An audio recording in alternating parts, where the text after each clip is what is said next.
Don't forget, you can reach the latest episode of Potomac Watch anytime. Just ask your smart speaker, play the Opinion Potomac Watch podcast.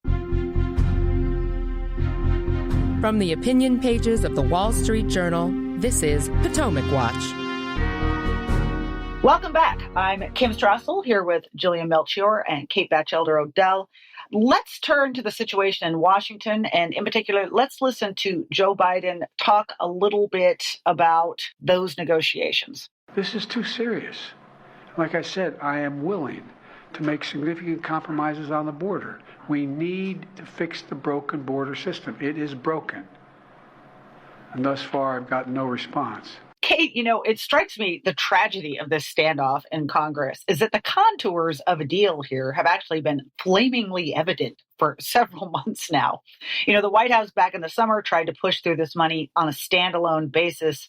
Republicans made it pretty clear that wasn't going to happen unless somebody addressed border security. The House 6 weeks ago now, it sent its own bill with $14 billion in Israel aid as its own package.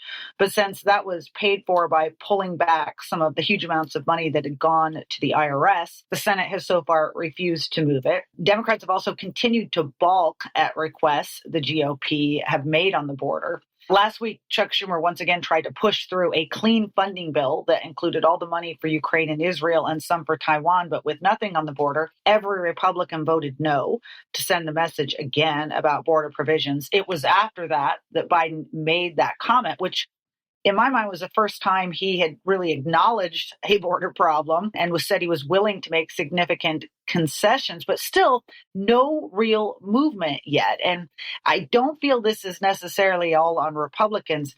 Kate, are what Republicans asking for here reasonable as part of this package? And why is the president just so hesitant to do this deal? Is it all pushback from progressives? Well, I do think that this is, for the Republicans, they have a discrete set of asks and they are sticking together reasonably. And that is no small miracle in Washington. And so the discrete asks are, one is asylum reform and fixing that standard that allows people to come claim asylum and then possibly disappear into the interior, not show up at their hearing. Also, rein in the Biden administration's kind of abuse of humanitarian parole. Those are kind of, I think, the main two. And then the third being about if someone has come via a third country.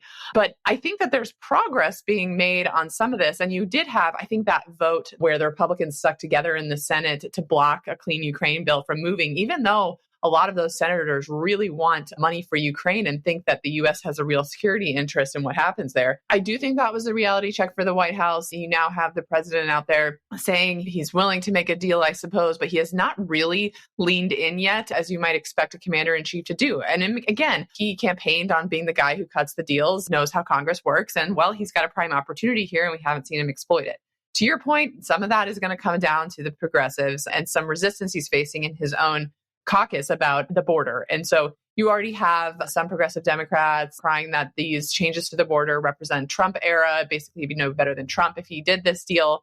And you have him already concerned about his left flank because some of them are apoplectic about what's going on in the Middle East with Israel. So perhaps that is giving him some reticence to cut a deal. But to your point about how bizarre this all is, I mean, not only have the contours of a deal been obvious for months now, but the political benefit for everybody involved has been obvious for months now. I mean, Biden has a border problem. If he had to do a deal on the border, that would help him politically, especially with moderates. And he can tell the progressives, well, I had to do it for my Ukraine funding. Didn't want to, but I had to. And it solves a problem for him. And for Republicans, it obviously makes them look better to not be debating whether they should dump Ukraine. So I think it's really obvious that everybody would benefit from a deal, which is why even though now we're saying maybe not this week, maybe it's going to bleed on longer, I think something's got to get done because it's just so stinking obvious. Yeah, let's turn to the Republican side of that, Jillian, because the idea here, if it were to actually happen, is that you've got this bipartisan group of senators that are trying to negotiate those border provisions. And assuming that they did so and that this had a White House blessing, I don't think that there's any question that the bill would get substantial support in the Senate and go over to the House. I mean, there'll be progressives who will balk. Some some who might even vote no, but there would be a lot of Republicans and a good number of Democrats who would vote for that bill. Then it goes to the House, and this is a little bit trickier because that is where you have a far more vocal contingent of Republicans who've remained very opposed to Ukraine aid, or at least publicly opposed. We don't know how dug in they're in. Their objections seem to come down to a couple of things. Some of them say, well, Europe isn't doing its fair share. Although I note that the UK and Norway recently unveiled some new aid for Ukraine's naval endeavors.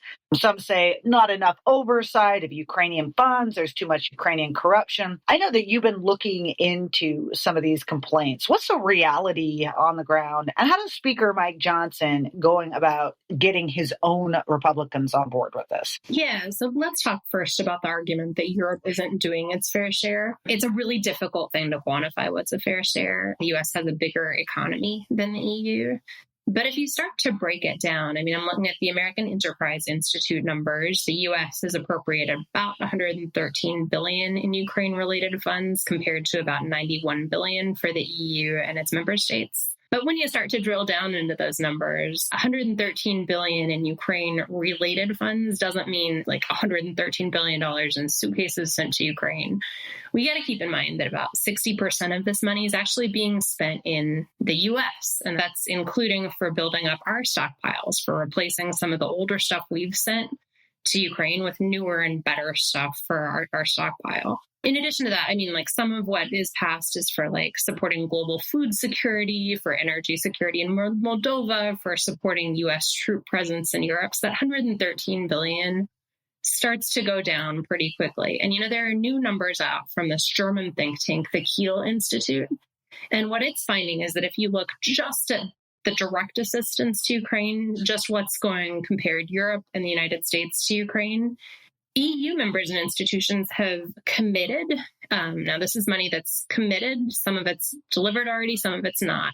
But $141.2 billion, and that's about twice as much as the U.S. in long-term support. The U.S. provides a lot more military, but supporting the Ukrainian government, allowing it to continue, is also a really vital function. So I just don't think that argument really holds up, that the EU isn't pulling its weight on this. And then you start to look into the corruption concerns, which are for sure fair. Ukraine is a Soviet-era country. It's got that Soviet-era legacy of corruption. But in the past 10 years, since the Maidan Revolution within Ukraine, you've seen these extraordinary efforts to reform. And I think that's making progress in providing at least the infrastructure and institutions that the U.S. can work with as it does its own oversight. I was digging through some of the documents on this recently, and there's an anecdote I want to bring up where a Ukrainian contractor was looking at a bid that was out and saw something that didn't look right to him. So it looked like potentially like a faulty bid where the same person was submitting multiple under different companies, flagged this, and it was able to prevent corruption. So that partnership with Ukrainian partners with the U.S. has actually been working reasonably well. And I also just want to point out, it's not like there's not significant oversight going on. You've got the Pentagon, USAID, and state, plus 17 other agencies that are involved in monitoring. I've seen 38 different oversight projects completed in the last fiscal year, another 96 planned right now. And they're just not turning up substantiated allegations of major corruption or waste. If you look at the direct assistance that we're providing to keep the Ukrainian government going, you have U.S. government auditors, but also third-party auditors that are going in and doing spot checks. As of this week, I'd heard about 650 of them have been completed. There were only 12 discrepancies identified. Those were all clerical errors, and they were all remedied without costing the taxpayer anything. So I think the corruption issue, it's really important to be vigilant. It's good to track wherever money goes when it's taxpayer money. But I do think you've got substantial oversight, and I've got no objection to increasing that oversight. That's all fascinating. And, Kate, the thing that's most fascinating is that I haven't heard that case being made by the President of the United States in response to some of these complaints. So I'll let you have the last word here. But you mentioned earlier that if we were to get an aid package passed that included a border provision, it would probably be beneficial for the president politically. I don't see how it couldn't be. The Wall Street Journal recent poll found that 65% of Americans, that is 2/3 of America for the math savvy, disapprove of Biden's handling of border security. But, the other piece of this, Kate, is that we still see substantial support in the nation for Ukraine aid, but that has tipped down a little bit too. And I just wonder, could the president be doing more here? He seems to give the same speech every time about, we have to do this for Ukraine and blah, blah, blah. He doesn't talk a lot about why we should be doing it for our own national security reasons and the threat of Putin. I mean, that has happened a little bit more, but he just doesn't often make the case for America's interests in this. And, I don't see him rebutting some of these arguments that have now become mainstream out there just to sort of push back on it and really, make the case for Ukraine. I mean, could he be doing more? Well, he certainly could be doing more. If you remember, he didn't give a real speech on Ukraine until we had the second war in the Middle East, and he decided to get down to the Oval Office and say something about it. And even there, he tried to make some attenuated connection between Ukraine and Israel, but has struggled to make a real concerted case about what's going on in the world. And so much of this Ukraine aid that's already passed through Congress, he vilifies the Republicans all as MAGA, but some of them have been doing a lot to be sure that that aid keeps going, even over the objections of a growing portion of their own conference. He certainly could be doing a lot more to bring in the folks on the right who support Ukraine, cut a deal with them. I mean, think about, too, there has been so many opportunities for Republicans to get some priorities on this Ukraine aid. I hope they do that now and start to say, hey, we oppose the Biden record in Ukraine because it's too weak, not because it's been too vigorous. And here's what we'd add to rebuild our own stocks of some of these missiles we're sending. We'll send more Army tactical missiles and rebuild our own stockpiles. I mean, that's an opportunity for them too, I think, to continue to make the Ukraine case, because those polls that you see, the drop off really is in Republicans who are concerned about doing too much for Ukraine. That's where the loss of support has been. And that's, I think, another point in favor too of a border deal. We've had this sort of toxic debate that we need to worry about our own problems at home as opposed to our problems abroad, as if we can't do both things at once. I think there are folks who are reasonably and quite legitimately worried about the chaos on the southern border and folks flowing over there thousands per day and having no idea who these people are. So I think there's a real opportunity here to show that they can do both, and that both of these things are U.S. security interests. And that, I think, is another case that it would be great to have the president out there making, but so far haven't seen a lot of it.